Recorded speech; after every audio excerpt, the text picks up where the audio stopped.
Հաղորդման հովանավորն է Տուն դեպո կահույքի խանութ սրահը։ Հաղորդման հովանավորն է Dream Park հյուրանոցառեստորանային համալիրը։ Հաղորդման հովանավորն է Աջափնյակ բժշկական կենտրոնը։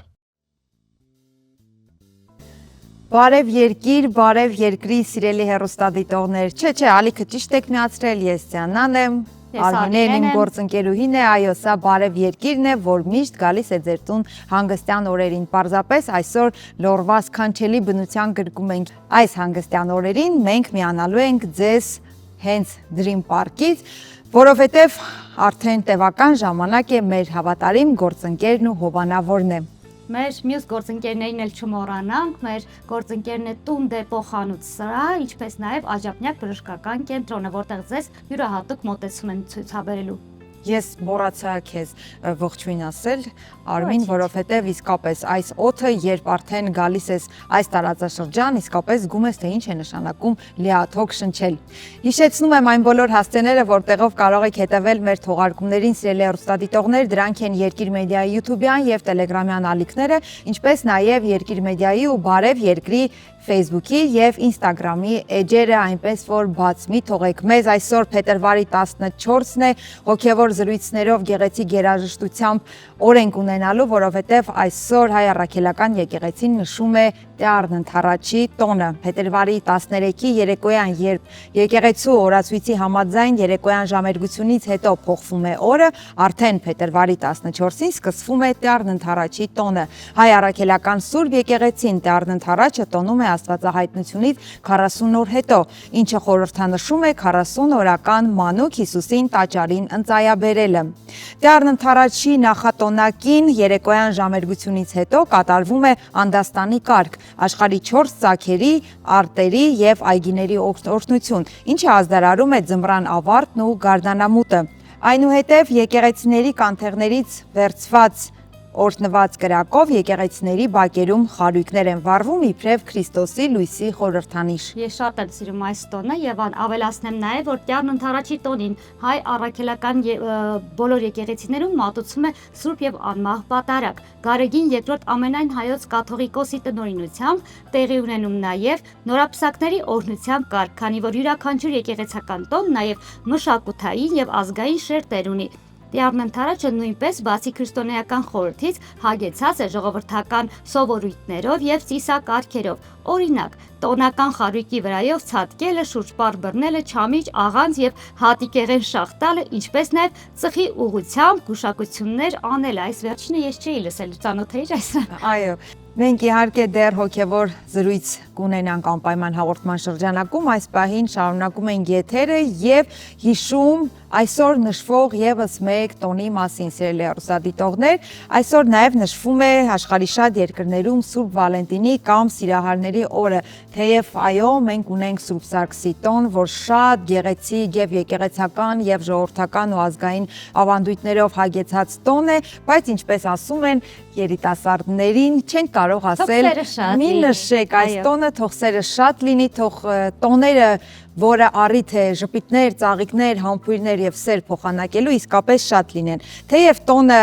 պիտի փաստենք, որ շատ վաղուց կոմերցիոն բնույթ է ստացել եւ սիրահարներից առավել այսօրվան սպասում են ծաղկավաճառներն ու զարդագործները, Սուրբ Վալենտինի անձի հետ կապված արժանահավատ պատմություններն էլ շատ չեն, սակայն օրն աննկատ չի անցնում եւ առիթ է դառնում միմյանց ժպտալու ու սեր խոստովանելու համար։ Տոնի ծագման հետ կան տարբեր լեգենդներ, որոնցից մեկի համաձայն քրիստոնյա հոգևորական Վալենտինը բանտարկվել է իր հավատի համար։ Մյուսի համաձայն չի ենթարկվել կայսեր հրամանին, որն արգելում էր զինվորականներին ամուսնանալ։ Թաքուն ամուսնացել է եւ ամուսնացրել է սիրահարներին, ինչի պատճառով էլ հայտնվել է բանտում։ Նմանատիպ մի շարք պատումներում Վալենտինի կերպարը բնութագրվում է նույն կերպ՝ մարդ, ով հաշտեցնում է գժտված ամուսիններին, օգնում սիրային նամակներ գրել եւ ծաղիկներ ուղարկել, եւ գրեթե ամենուր վերջաբանը նույնն է։ Անազատության մեջ եղած ժամանակ Վալենտինը սիրահարվում է բանտապահի աղջկան, նրան բուժում կուրությունից եւ մահապատժի ենթարկվում փետրվարի 14-ին, թողնելով արդեն մի սիրային նամակ ստորագրված քո Վալենտին։ 496 թվականին Գելասիուս Հռոմի պապի օրոք Վալենտինը կաթոլիկ եկեղեցու կողմից սրբադասվել է, սակայն բարեփոխումների արդյունքում 20-րդ դարի կեսերին հռոմեական մյուս սրբերի հետ միասին, որոնց կյանքի տվյալները հակասական էին եւ ոչ հավաստի, պատարագային օրացույցից հանվել է։ Բայց միմյանց նվերներ տալը եւ նամակներ գրելու ավանդույթը պահպանվում է իհարկե առ այսօր։ Օրինակ ամերիկացիները քաղցրավենիք են ուղարկում, ճապոնացիները շոկոլադ, ֆրանսիացիները զարդեր, դանիացիները չորացրած սպիտակ ծաղիկներ։ Իսկ ահա Բրիտանիայում այսօր աղջիկները գուշակություններ են անում։ Շատ հետաքրքիր, ես գուշակություններ չեմ սիրում, բայց առավոտ շուտ պատուհանից դուրս են նայում եւ առաջին տղամարդը ում տեսնում են, հուսով եմ գոնե ոչ ամուսնացած, արդեն համարում են, որ լինելու է իրենց ապագա ամուսինը։ Շատ հետաքրքիր է։ Իսկ օրինակ Սաուդյան Արաբիայում, Պակիստանում, Հնդկաստանում, Մալազիայում, Իրանում Վալենտինի տոնը նշելը խստիվ արգելվում է։ Եվ օրինախախտները պատժվում են տուգանքներ մուծելով միջև անգամ ազատազրկման։ Դե սիրո համար չարժի ազատազրկվել, գոնե այս տարբերակով, բայց իրականում ինձ թվում է, որ սիրո տոները կարող են շատ լինել, բայց գուշակություններ անել թերևս այդքան էլ պետք չէ։ Այո։ Իդեպ սիրո ու երջանկության փնտրտուքների մեջ է աշխարհի ամենահարուստ մարդը, այդպես էլ է պատահում։ Պատմության մեջ ռեկորդային 800-ից ավելի միլիարդ կարողությամբ Իլոն Մասկը X հարթակում օրերս գրել էր. «Երջանկությունը փողով չես գնի» արտահայտության հեղինակն իրականում գիտեր, թե ինչի մասին է խոսքը եւ տխուր սմայլիկ, ժպտուկ կամ խնդուկ դրել, այո։ Այո։ Թերևս համաձայն եմ նրա հետ, բայց թող որ բոլորը ֆինանսական ոչ մի խնդիր չունենան, բայց իրոք սերը փողով գնել ինձ թվում է հնարավոր չէ։ Իսկ ինչ է երջանկություն։ Երջանկությունը ներդաշնակությունն է, իսկ քեզ համար։ Ես այս վերջերս այդ հարցին շատ եմ տալիս եւ հասկացել եմ, որ մենք իրականում երջանկության այդ փնտրտուքների վրա այնքան ժամանակ ենք ծախսում, որ չենք տեսնում մեր կողքի երջանկությունը։ Ես կարծում եմ, որ երբ առավոտյան արթնանում ենք, Աստծուց տրված մեզ կյանքը, այդ շնորհը արդեն իսկ այն փոքրիկ պատարիկն է երջանկության, որ ամեն օր պետք է արթնանալ եւ ասել շնորհակալություն, որ ունենք այս կյանքը, որ ապրում ենք, որ առողջ ենք, վայելում ենք արևի լույսը։ Այնպես որ սիրելի հեռուստադիտողներ, իսկապես պետք չէ փնտրել այնտեղ, որտեղ չգիտենք ինչ կա, որովհետև սովորաբար ինչ մեզ անհրաժեշտ է, միշտ մեր կողքին է։ Եվ ի հավելում ուզում եմ ասել, Դիանա, մենք սովորաբար չենք գնահատում այն ամենը, ինչ մեր կողքին է, եւ դու շատ ճիշտ նշեցիր, որ երբ նկատենք մեր իրականությունը, մեր ունեցածը, մենք ավելի ներդաշնակ, ինչպես ասեցինք սկզբում, ու ավելի երջանիկ կլինենք։ Մենք այսօր շատ սիրով ենք լցված, սիրելի հեռուստադիտողներ, շատ սիրեք միմյանց, ձեր համեղագույն անուշաբույր սուրճն ու թեյը վայելեք, որովհետև մեր եթերը գնալով ավելի հետաքրքիր է դառնալու, հանկարծ չփոխեք հեռուստաալիքը։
Բարի լույս սիրելի հեռուստադիտողներ, եթե հենց նոր միացրեցիք ձեր հեռուստաալիքը, ես հիշեցնեմ, որ մենք Բարև Երկիրն ենք եւ գտնվում ենք Dream Park սքանչելի հանգստյան գոտում։ Հիշում ենք օրվա խորհուրդը այսօր Տեառն ընթառաջն է եւ ավանդաբար մենք պետք է անպայման հոգեվոր զրույց ունենանք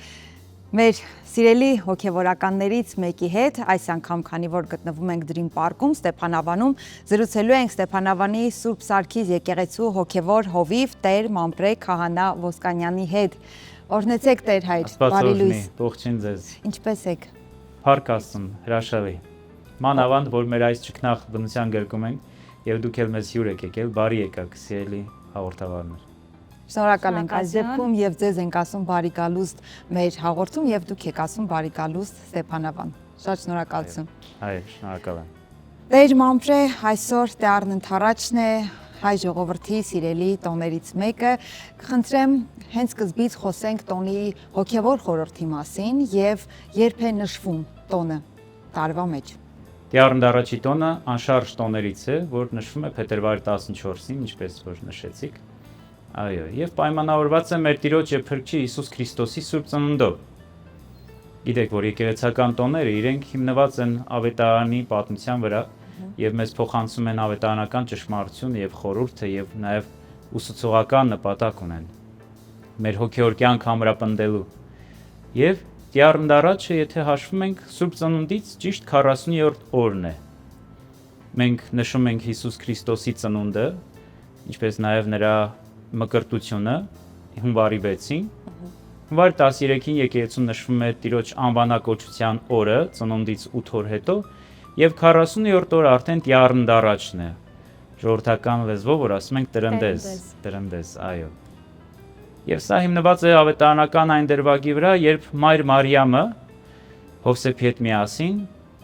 մանուկ Հիսուսին բերեցին Երուսաղեմի տաճար։ Հին ուխտում պատվիրան կար տրված Մովսեսի կողմից եւ Տիրոջ պատվիրանը հրանգում էր, որ արու զավակը, որ ծնվում է, արգանդն է բացում, պետք է Տիրոջն ընծայվի եւ այդ օրը, 40-րդ օրը, ծնողները պետք է զոհաբերություն կատարեն, 1 տարեկան գառնուկ կամ աղավնու 2 ձակ կամ մի զույգ տատրակ, եթե համեստ ընտանիք է։ Այո, եւ երեխան կարծես ընծայվում էր Աստծուն, նվիրվում էր Աստծուն։ Այո, եւ Մայր Մարիամը կատարեց այդ պատվիրանը վերելով մանուկ Հիսուսին Երուսաղեմի տաճար։ Հետաքրքրական է, որ այդ պահին նրան դիմավորելու եկավ մի անձնավորություն, ում մասին Սուրբ Գիրքն ասում է Ղուկասի ավետարանի 2-րդ գլխում, ասում է Սուրբ Հոգով լցված եւ Աստվածավախ անձնավորություն, անունը Սիմեոն։ Եվ այս Սիմեոնին Աստված պատվիրել էր, որ ինքը չպիտի մահանա, մինչև որ չհանդիպի Տիրոջ օծյալին, Փրկչին։ Եվ այս մարդը տասնամյակներ շարունակ ապրում էր այդ սպասումով։ Եվ մեր ժողովրդի մեջ տարածված մի խոսք կա, երբ երկարակեցություն ենք մաղթում, ասում ենք Սիմեոն ծեր դառնաս, չէ՞, եւ այդ մարդը իսկապես շատ երկար ապրում էր։ Իր կյանքի նպատակը օծյալին հանդիպելն էր։ Օծյալ հին հունարենով մենք ասում ենք Քրիստոս, Քրիստոսին հանդիպելն էր։ Տեր Մամպրե, հետաքրքիր է նաև, քանի որ այս տոնը օրը շատ անգամ կապվում է կրակը վառելու, հա, այդ արարողության հետ, մի փոքր այս մասին կուզենք որ ներկայացնեք։ Կրակի խորհրդի եւ մինչեւ օրս պահպանված ավանդույթների։ Հատկապես երբ ասում են, որ հեթանոսությունից է գալիս այդ կրակը, բայց կխնդրեմ, այո, դուք պարզաբանեք։ Շատերի համար հետաքրքրական է հենց Տեառն առաջի կրակ վառելու խորհուրդը եւ փորձում են այդ տոնը կապել կրակ վառելու հետ, այնինչ ինքն ունի հոգևոր բովանդակություն։ Հաճախ նկատում ենք, որ մեր հանրությունում պահպանվում է տոնի ձևը, բայց էությունը կորցնում ենք։ Բովանդակությունը կորցնում ենք եւ հիմա պիտի փորձենք վերադառնալ դեպի բովանդակությունը, իր հոգևոր իմաստը եւ Հիսուս Քրիստոսի տոնն է։ Եվ այդ կրակ վառելու սովորությունը այո, պահպանվել է եկեղեցում։ Հետաքրքիր է, որ որից է միտեղ եկեղեցու գրականության մեջ մենք չենք հանդիպում, որ պետք է կրակ վառել։ Որից է միտեղ մեր մատյաններում ժամագրքի մեջ դեռ հակառակը նշվում է, որ խոտելի է շրջել հրով, այսինքն այդ կրակը տարածել եւ այլն։ Ներեցեք, երբեմն կապում են, երբ այո եկան Քրիստոսին տեսակցության, հա, ճրակներով մարդիկ եկան, երբեմն ես հանդիպել եմ, որ կապում են այդ ճրակների հետ, կրակի հետ, երբ գալիս են այո Տիրոջ առաջ, արդյոք իրականության հետ կապ ունի սա։ Որովհետեւ բացատրությունները շատ զանազան են իրականում։ Կուզենք ձեզնից լսել ինը։ Ավանդությունն է, այո, որ եկան Հիսուսին տեսնելու, հասկանալու թե ով մտավ այդ արևելյան դռնով եւ ժողովուրդը ջահերով եկավ, եւ պետք է ասել, որ ավետարանական այդ դրվագը, որի վրա հիմնված է այս տոնը, այնտեղ Սիմեոն ծերունին մանուկ Հիսուսին իր գիրկն է վերցնում։ Եվ ասում է, ով Տեր, եւ հիմա արձակիր քո ծառային խաղաղության, որովհետեւ աչքերովս տեսա Փրկչին, որ ուղարկել ես ամբողջ աշխարհին, որպես լույս հեթանոսներին լուսավորելու եւ փառք քո ժողովրդիդ համար։ Եվ այստեղ այս լույս բառը, որ Քրիստոս եկավ որպես լույս այս աշխարհին, խավարի մեջ որպես լույս, եւ ինչու՞ չէ նաեւ այդ ձմռան ցուրտ եղանակին խարույկ վառել այդ լույսով ջերմանալը միգուցե եւ իրար հետ կապ ունեն, բայց պետք է ասեմ, որ խարույկ վառելը դա ժողովրդական սովորություն է եւ ոչ եկեղեցական ծիսակատարություն, որ պարտադիր պետք է կատարվի։ Ժողովրդական սովորությունը ավանդություն, որը պահպանվում է եկեղեցում, եւ սա իմ կարծիքով հրաշալի է, որ մեր մայր եկեղեցին նաեւ ժողովրդական սովորույթների եւ ավանդույթներին է տեղ տալիս եւ փորձում է մեր ժողովրդի մեջ պահպանել այն, որ կարևոր է տոնը, ուրեմն կարևոր է նաեւ տոմարը, թե ինչ օր է, ինչ առիթ է եւ ժողովրդական սովորություններն է բնականաբար ավելի մեծ ուրախություն են տալիս եւ շատ հաճախ այդ խարույկի շուրջ մարդիկ ջերմանում են, մենք այդ օրերին եկեղեցում օրինակ կազմակերպում ենք միջոցառումներ, ազգային երգ, պար եւ Համախմբվում են, բոլորի համար սա մի ջերմության առիթ է։ Իհարկե, կարևորը մեր հոգեվոր ջերմությունն է։ Արտաքին ջերմությունը ոչինչ չի փոխի, եթե քո ներսը կրակ չկա, եթե լույս չկա քո մեջ։ Սովորաբար ասում են, որ կրակ են վառում այն ընտանիքներում, որտեղ կան, այսպես ասած, նշանվածներ, նորապսակներ, բայց վերջին տարիներին բոլոր եկեղեցիների բակում, ինչպես հասցրել ենք նկատել, նաև մարդիկ ուղղակի տարբեր բակերում վառում են կրակ։ Արդյոք միայն կրակը նրանց համար, ովքեր նորապսակ են, այս մասին եւս կուզենք խոսենք։ Տեսեք, ուրեմն մեր ժողովրդի օրհնության կարգն է, այո, այդ օրը պահպանված, չէ, եթե ամուսնանում են, ուրեմն առաջին տյառն առաջն է, պետք է նշել, այցելել այդ երիտասարդ ընտանիքին։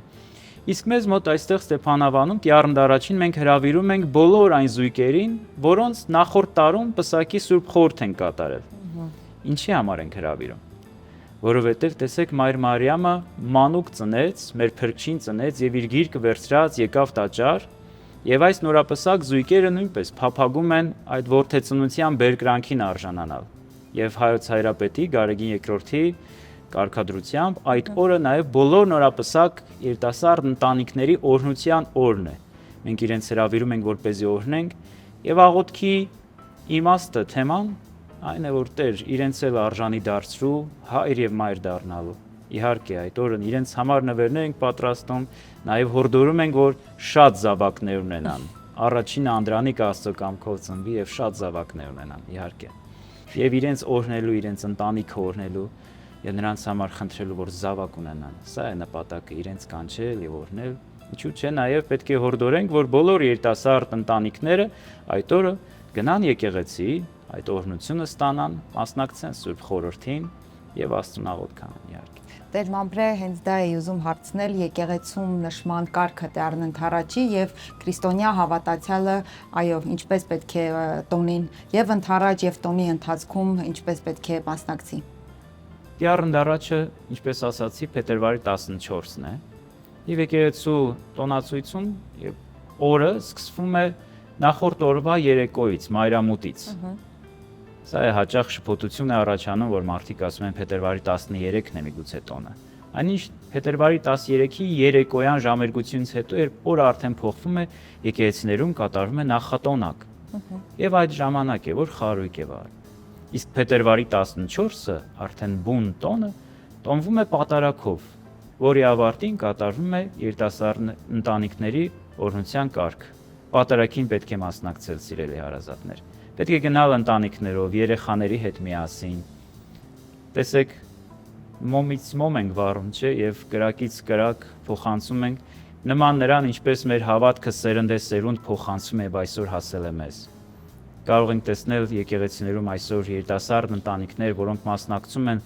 սուրբ պատարակներին, տոներին, եւ շատ ուրախալի է, երբ նկատում ես, որ հայ ընտանիքը այլևս իր երեխաներով, իր ամբողջ ընտանիքով է մասնակցում եւ իր զավակներին, որոնք դեռ ինքնուրույն կյանք չեն մտել, փորձում են մոտեցնել Աստծուն, հաղորդ դարձնել Քրիստոսին, եկեղեցու սուրբ խորհուրդների միջոցով փորձելով նրանց մեջ դաստիարակել բարին, գեղեցիկը, կատարյալը, Աստծո պատվիրանները ամենակարևորը։ Եվ դրանով արդեն իսկ մենք կարծես ապահովագրում ենք իրենց կյանքում ունեցած փորձություններից, դժվարություններից, որքան հրաշալի է, որ մեր երեխաները, երիտասարդները արդեն Աստծով զորացած մտնում են ինքնուրույն կյանք եւ կարողանում են հաղթահարել բազում փորձություններ, դժվարություններ։ Ուրեմն ընտանիքով պետք է գնալ եկեղեցի, մասնակցել Սուրբ խորհրդին։ Տեսեք, Տիառն առաջին մենք շեշտում ենք, որ Սիմեոն ծերը հանդիպեց Քրիստոսին, որին սպասում էր տասնամյակներ շարունակ։ Եվ քրիստոնեական տեսակետով մարդու կյանքը իմաստ եւ բովանդակություն է ստանում այն ժամանակ, երբ մարդ գտնում է Աստծուն, երբ մարդ հանդիպում է Աստծուն։ Սա յուրաքանչյուր հավատավորի կյանքում մի պահ է, մի դրվագ է, որ ինքը կարող է վստահորեն ասել, որ ես Աստծուն հանդիպեցի եւ այդ պահից իմ կյանքը փոխվեց։ Սկսեցի իր հետ ապրել ձեռք ձեռքի բռնած։ Եվ կյանքը լուսավորվում է եւ մարդ փորձում է Աստծով ապրել, նրան հանդիպել եւ դա երջանկության գրավականը ըստ քրիստոնեական տեսակետի։ Եվ իրավի սիրելի հարազատներ, այս տոնը Աստծուն հանդիպելու, Տիրոջ ընդառաջ գնալու մի կոչ է ուղղված բոլորիս, որ մենք էլ պիտի գնանք ընդառաջ Քրիստոսին։ Քրիստոսին ընդառաջ, ով պատրաստ է մեզ բոլորիս ընդունել, անկախ նրանից, թե մեր մեղքերը մեծ են, թե փոքր են, ինքը բոլորին գրկաբաց սպասում է։ Եվ պատարակին գնալը նորից այդ պատարակի խորհրդի ժամանակ Քրիստոսի մարմինն ու արյունն է բաշխվում։ Մենք նորից գնում ենք Քրիստոսին ընդառաջ եւ նրան ճաշակում ենք, որը լուսավորվում է մեր հոգին, մարմինը եւ ուժ ենք ստանում պայքարելու մեր սխալների թերությունների դեմ։ Այո, պատտադիր, խնդրում եմ, որ պարտադիր այս խով եւ ապաշխարությամբ եւ բաց սրտով ամենակարևորը։ Տեր Մամրե, ինձ մի այլ հարց է հետաքրքիր, քանի որ իհարկե ինչպես ձեր խոսքում նշեցիք, որ Քրիստոս պատրաստ է ընդունել բոլորին, բայց այսօր շատ տարածված է, երբ որ հայերը ամուսնանում են, ոչ միայն այսօր, միշտ էլ եղել է, բայց այլ ազգի, գուցե նաև այլ կրոնի մարդկանց հետ, բայց իրենք մնում են քրիստոնյա։ Այս դեպքում իրենք այս տոնը նշելու, այսպես ասած, իրավունք ունեն թե ոչ, ու այս դեպքում ողջունվում է նշել տոնը իրենց կողմից, եթե ընտրյալը ոչ քրիստոնյա է կամ այլազգի է, բայց քրիստոնյա է։ Նկատելի է, որ օտար ազգիների հետ, երբ որ մենք ամուսնանում ենք, մենք փորձում ենք իրենց հաղորդ դարձնել մեր մշակույթին, ազգային սովորույթներին, երբեմն նաև լեզու ենք սովորեցնում, չէ՞, եւ նրանք ընտրում են կամավորաբար ասում են այո, ես ամուսնացել եմ հայի հետ, ինձ շատ հետաքրքիր է, ես նույնիսկ կուզենամ իր լեզուն իմանալ, եւ սա ինձ հաճախ է հանդիպում։ Ուրեմն հրավիրել մասնակցելու մեր ազգային եկեղեցական տոնին, Սուրբ խորհրդին, այո, իհարկե, կարելի է եւ խրախուսելի է։ Այո, դրանով հարստանում ենք մենք եւ հարստանում են մեր կողքի մարդիկ։ Իհարկե անպայման մասնակցել, օրհնությունը Աստված բաշխում է բոլորին, իհարկե։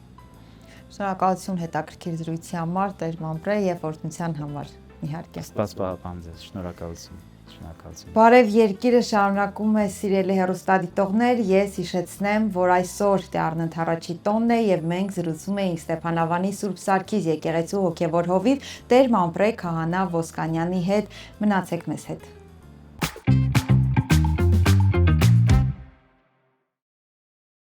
Բարև երկիրը շարունակում է իր ընթացքը, սիրելի հեռուստադիտողներ, ես հիշեցնեմ, որ մենք Բարև երկիրն ենք, բայց այս պահին գտնվում ենք Լոռվա մարզում, Dream Park Շքեղ հանգստյան գոտում, այստեղ այնքան հրաշալի է, չեք պատկերացնում, ես արդեն մտածում եմ ինչպես պետք է հետ վերադառնանք, այո, Երևան, այդ խցանումները, աղտոտված օդը, այո, եւ քանի որ շատ ենք շատախոսում Լոռվա մարզում ենք, պետք է հիշենք փետրվարի 12-ի հոբելարին իմ ամենասիրելի գրողներից մեկը Հրանտ Մաթևոսյանը ծնվել է հենց փետրվարի 12-ին 1935 թվականին, իհարկե Լորվա հրաշք բնության գրկում, ու երբ նրան հարցնում էին, թե ինչու է անընդհատ գյուղական կյանքի եւ գյուղացու մասին գրում, նա միշտ ասում էր, որ ծմակուցի ցանկացած մարդու մեջ շեքսպիրյան ողբերգություն կա, շիլլերյան ճեղքվածք եւ տոլստոյական մաքրություն, էլ ինչու պիտի նոր մարդ հորինեմ։ Թեև 2 օր անց, բայց Մաթևոսյանին չհիշել չէինք կարող, այս պահին Մատյանեջն է մեր եթերում, պատմում ենք իմ, կարծում եմ նաև քո սիրելի ու շատ շատերի սիրելի գրողի մասին։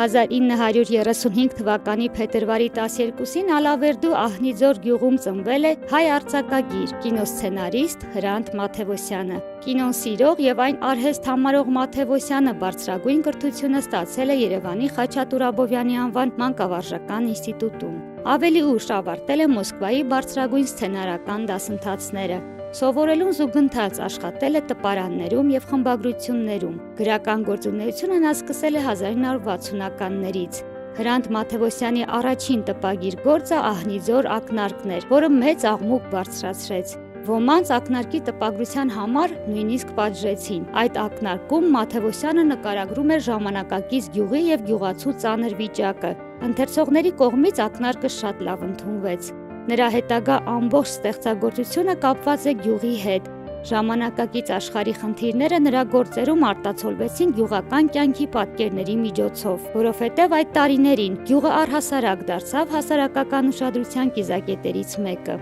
1960-ական թվականները գրական վեճերի եւ որոնումների տարիներ էին։ Դրանք առանձնապես արդյունավետ եղան արձակում։ Նոր սերնդի արձակագիրները, որոնց մեջ նաև Մաթևոսյանն է, որոնում էին կյանքի պատկերման նոր եղանակներ, ուշադրություն էին դարձնում կյանքի այն կողմերին, որոնք դուրս էին մնացել գրականության ուշադրությունից։ Գրականություն եկավ նոր տիպի հերոս, որը շատ էր մտածում, շատ էր քրքրում իր եւ ուրիշների կյանքը, փորձելով հասկանալ կյանքի դժվարին ու դրամատիկ ոլորանները։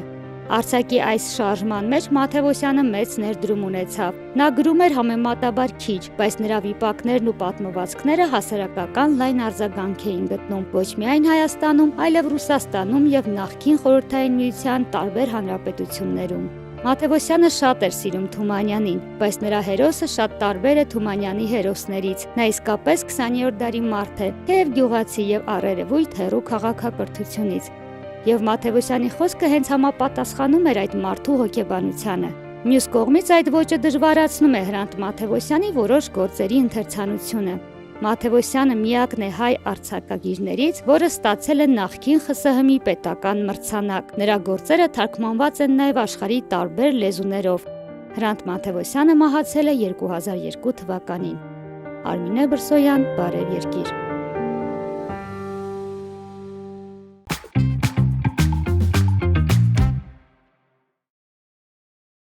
Առողջ սնվելը շատ կարևոր է, բայց առողջ սնվելու զուգահեռ նաև պետք է համադամ եւ համեղ ուտելիքներ ուտել, որովհետեւ դա փոխում է մարդու տրամադրությունը։ Դու սիրում ես համեղ ուտելիքներ։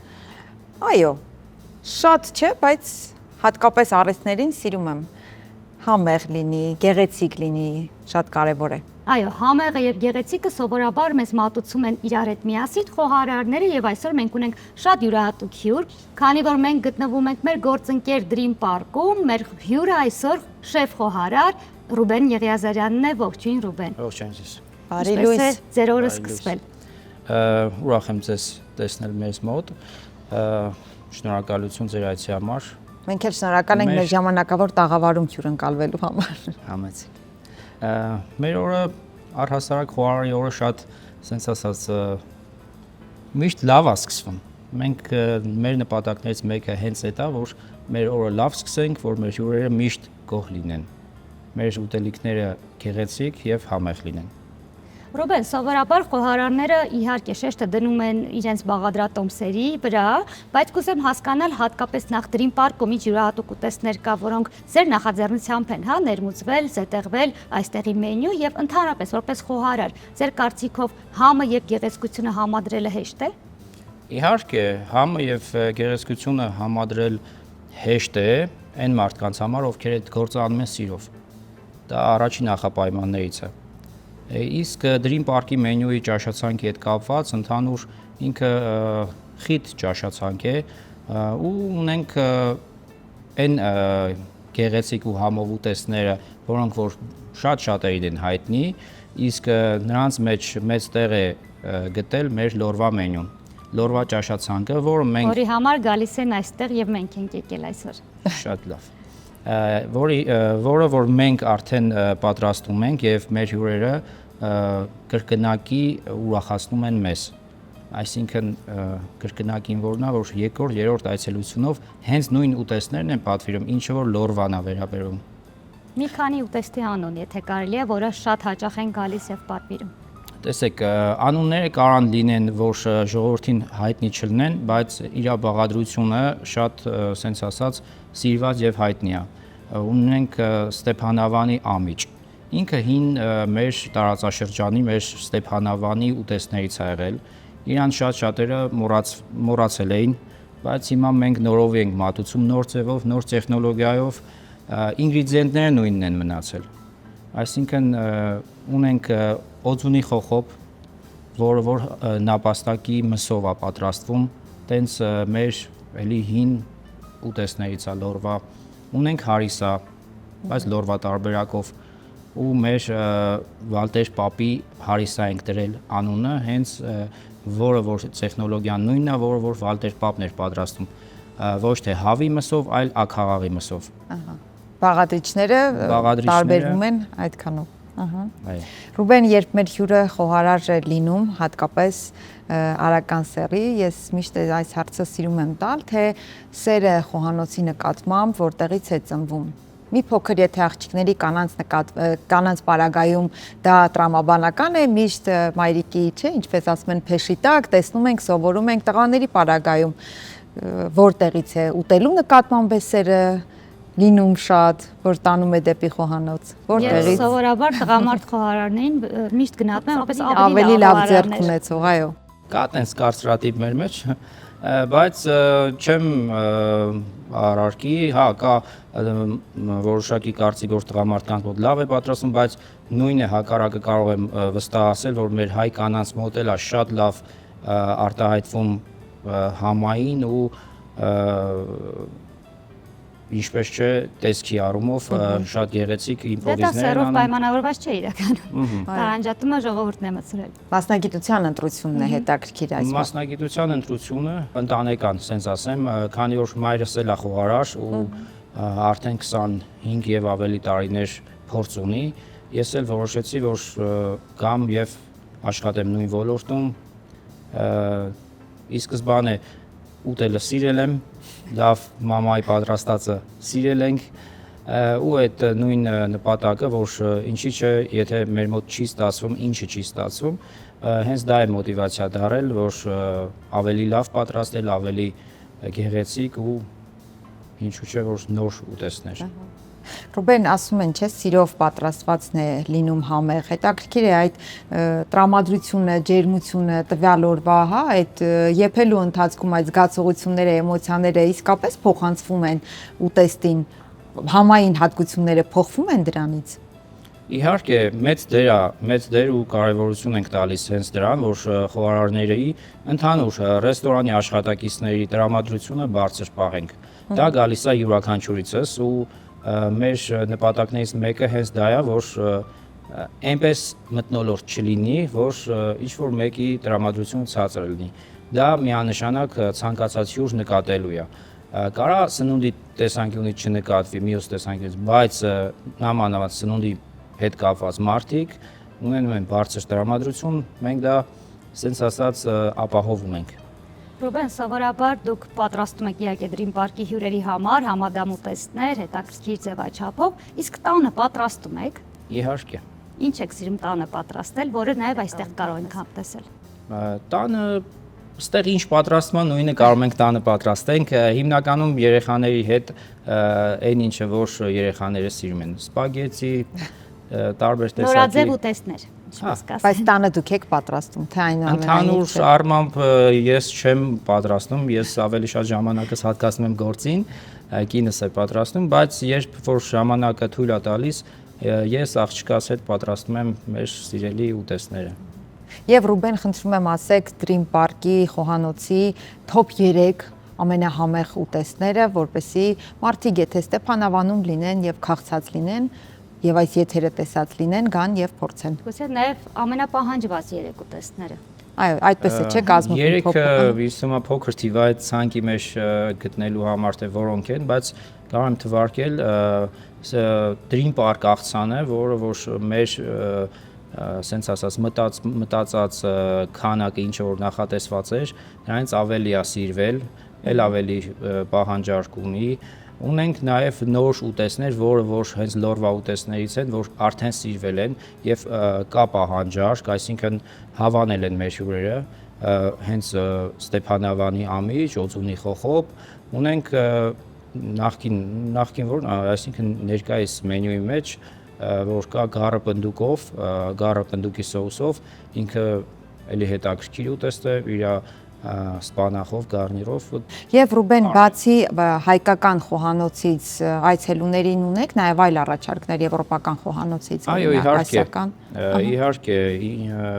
անհնար է մեր ճաշացանկի մեջ չգտնել իր տեղը, թե իտալական, թե եվրոպական խոհանոցը սիրով պատրաստում ենք։ Ռուբեն, իսկ լինելով խոհարար, ձեր սիրելի ուտեստը ո՞րն է։ Դուք ինչ խորհուրդ կտաք մեկ ուտեստ։ Բարդ հարց եք տալիս։ Կարծում եմ խոհարարներն այնքան համեղ հոտերի, գույների, ուտեստների մեջ են ամբողջ օրը, որ չեն էլ կենտրոնանում եւ մտածում ինչ են սիրում։ Իհարկե, սիրված ճաշատեսակ չկա, տենց որ ասեմ, ես կան հեղինակային ուտեստներ, որոնք որ սիրված են։ Այո, առաջարկում եմ այն ինչը որ ես եմ հորինել, ես եմ ստեղծագործել դրա շուրջ։ Շնորհակալություն հետաքրքիր եւ համեղ զրույցի համար, Ռուբեն, ես վստահ եմ, որ առաջիկա ժամերին մենք ինքներս կփորձենք անպայման մի հետաքրքիր բան եւ սիրելի հեռուստադիտողներ, ուզում եմ ձեզ էլ տեղեկացնել, որ Ռուբենի ոսկե ձեռքերի, կարծում եմ, հմտություններին կծանոթանաք նաև դուք, թեև էկրաններից այն կողմ, բայց դա գուցե ձեզ ուղղորդի դեպի Ստեփանավան եւ Dream Park։ Կունենանք էջեր այսուհետև մեր հաղորդման շրջանակում, որտեղ Ռուբեն Եղիազարյանը կպատրաստի համեղ ճաշատեսակներ։ Իսկ մենք կհանդիպենք քիչ անց։ Այո։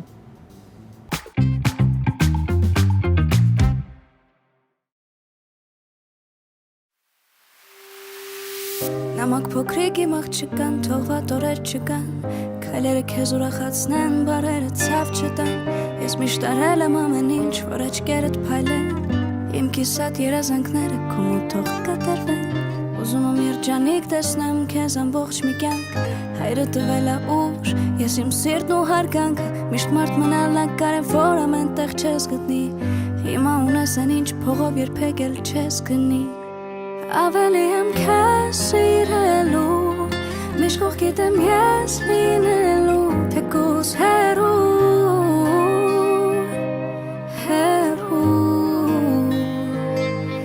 երջանիկ եղիր իմ աղջիկ, սենը ամեն տեղ տիրելու, մեր զավակները մեզանից ավելի լավն է լինելու։ Ուզում եմ միշտ մնաս կյանքին դու սիրահարված, միշտ իրարով տարված ու մաքուր սիրով լցված, հիմա սպիտակ հարսի շորով իմ դիմաց կանգնած, իսկ ես այնքան բարեր ունեմ չասված, չճարանաս երբեք, մնա միշտ սիրտդ բաց, միշտ ներիր, թեկուզ մի քիչ լինես պարտված, հիշիր որ ես կյանքում էլ միշտ բումերանգը կա, այն ինչ տվել ես դու սրտանց մի օր քեզ հետ կգա։ Կյանքի օրենքն է դա, մի օր բոլորը մեծանում է, մարդը հավերժ է միշտ քանի իր գործը մեծարում է,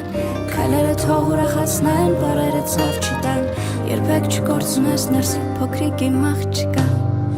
Ավելի եմ քեզ սիրելու, միշտ կողքիդ եմ ես լինելու, թեկուզ հեռու,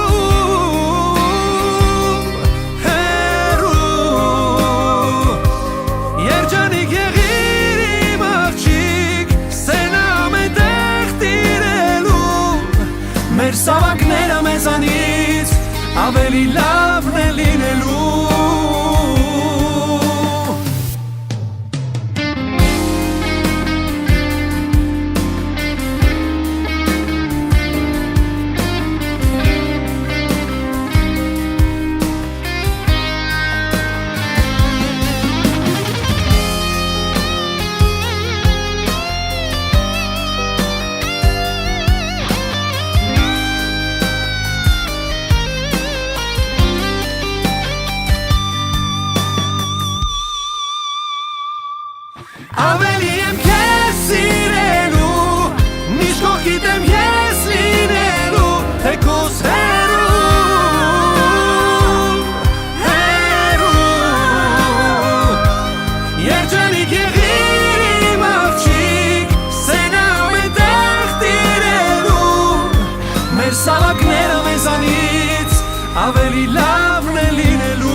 Բարի լույս սիրելի հեռուստադիտողներ, եթե հենց նոր եք արթնացել, մենք այնքան խոսեցինք համեղ ուտելիքներից շեֆ խոհարարի հետ, Green Park հանգստյան գոտու, որ իսկապես ես արդեն զգում եմ, որ քաղցած ենք, որովհետև գալ Լորվա մարզ, համեղ չսնվել, իսկ հետո ինչ անել, իհարկե հրաշալի բնության գրկում, պատմամշակութային ժառանգությանը ծանոթանալ, պարզապես հանցագործություն չգնալ։ Այլևս քանի որ մենք այստեղ ենք, առաջարկում եմ հիմա մեր հեռուստադիտողին վիրտուալ տեղափոխվել Լորվա մարզ, ծանոթանալ այստեղի պատմամշակութային վայրերին եւ իմանալ, թե որքան հետաքրքիր եւ գեղեցիկ վայրեր կան, որոնք դուք կարող եք գալ։ Դիտենք մեր ռեպորտաժը եւ վերադառնանք։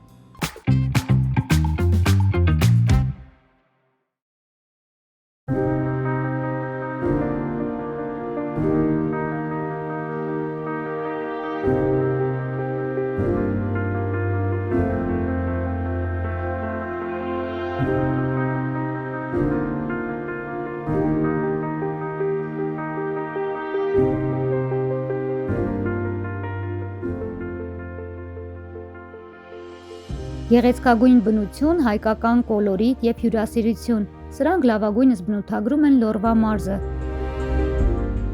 Մարզի վարչական կենտրոն հանդիսացող Վանաձոր քաղաքը համարվում է երրորդ ամենախոշոր քաղաքը Հայաստանում։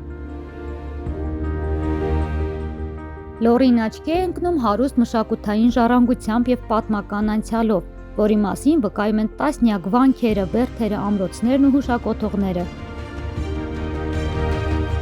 Պատմամշակութային ինքնատիպ հուշարձանների բազմազանությունը որոշակիորեն պայմանավորված է նրանով, որ 10-ից 12-րդ դարերում այստեղ գոյություն է ունեցել անկախ հայկական պետականություն, իդեմս Լոռու կամ Տաշիր ձորագետի թագավորության։ Պատմամշակութային ժառանգությամբ հետաքրքրվողները կարող են այցելել Լոռու բերդ եւ տեսնել բրոնզ երկաթեդարյան բնակատեղին ու միջնադարյան քաղաք ամրոցը։ Լոռին կամ Լոռեբերդը գտնվում է Ստեփանավանից մոտ 5 կիլոմետր հյուսիս-արևելք, ձորագետի ձախափին։ Այն հիմնադրել է Դավիթ Անհողինը, հավանաբար 1005-ից 1020-ական թվականներին։ Հայաստանի Հանրապետության պատմության եւ մշակույթի անշարժ հուշարձանների շրջանակում Լոռու մարզից ներառված են շուրջ 3045 հուշարձան։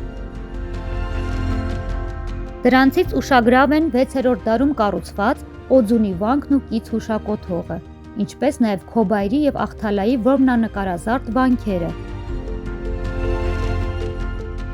ՅՈՒՆԵՍԿՕ-ի համաշխարհային ժառանգության ցանկում ընդգրկված Սանահինի եւ Հաղպատի միջնադարյան վանական համալիրները։ Առանձնակի տեղ ունի գեղատեսիլ բնությամբ հայտնի Դսեղ գյուղը, որտեղ գտնվում է հայ մեծանուն բանաստեղծ Հովհաննես Թումանյանի տուն-թանգարանը։ Բանաստեղծի հայրական տունը թանգարանի է վերածվել 1939 թվականին Թումանյանի ծննդյան 70-ամյակի առթիվ։ Այնտեղ պահպանվում են մեծ գրողի կյանքն ու գործը ներկայացնող մոտ 300 մեծ արժեք ցուցանմուշ։ Բակում տեղադրված է գրողի կիսանդրին եւ կառուցված է մատուռ 1994 թվականից, որտեղ ամփոփված է բանաստեղծի սիրտը։ Դսեղ գյուղից մի քանի կիլոմետր հեռավորության վրա Ծովեր լիճն է, որը երկրաբանական բնության հուշարձան է։ Իսկ Դսեղ գյուղից 2 կիլոմետր հյուսիս-արևելք գտնվում է Բարձրաքաշ Սուրբ Գրիգոր վանքը։ Վանական համալիրը նվիրված է հայ առաջին կաթողիկոս Սուրբ Գրիգորին, այն մեր ժամանակներ է հասել արդեն ավերակ վիճակում։ Վանքեր, եկեղեցիներ, հուշակոթողներ դուք Լոռիում շատ կարող եք տեսնել։ Լոռին նաև Հայաստանի արդյունաբերական մարզերից է։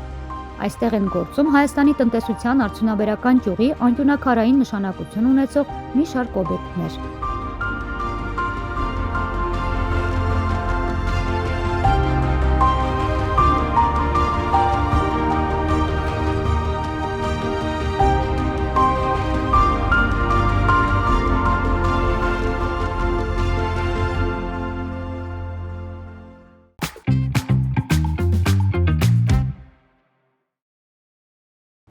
Ամեն լավ բան իր ավարտն ունի, սիրելի հեռուստադիտողներ, մեր շաբաթօրյա Բարև երկիրն ավարտվեց, բայց մեր լորվա մարզի արկածները վստահաբար դեռ ոչ, որովհետև Dream Park-ից ենք բարևելու մեր երկրին ու մեր հեռուստադիտողներին, նաև վաղը։ Այո, ես նաև հիշեցնեմ մեր մյուս հովանավորների եւ գործընկերների մասին, որոնք են Տուն Դեպո խանութ սրահը, ինչպես նաև Աջափնյակ բժշկական կենտրոնը, որտեղ ձեզ յուրահատուկ մոտեցում են խոստանում ցուցաբերել։ Ես էլ հիշեցնեմ այն բոլոր հասցեները, որտեղով կարող եք հետևել մեր թողարկումներին։ Դրանք են Երկիր մեդիայի YouTube-յան եւ Telegram-յան ալիքները, ինչպես նաև Երկիր մեդիայի ու Բարև երկրի Facebook-յան էջերը։ Առողջ եղեք, խաղաղ, շատ երջանիկ, մենք հանդիպելու ենք վաղը կրկին այստեղից։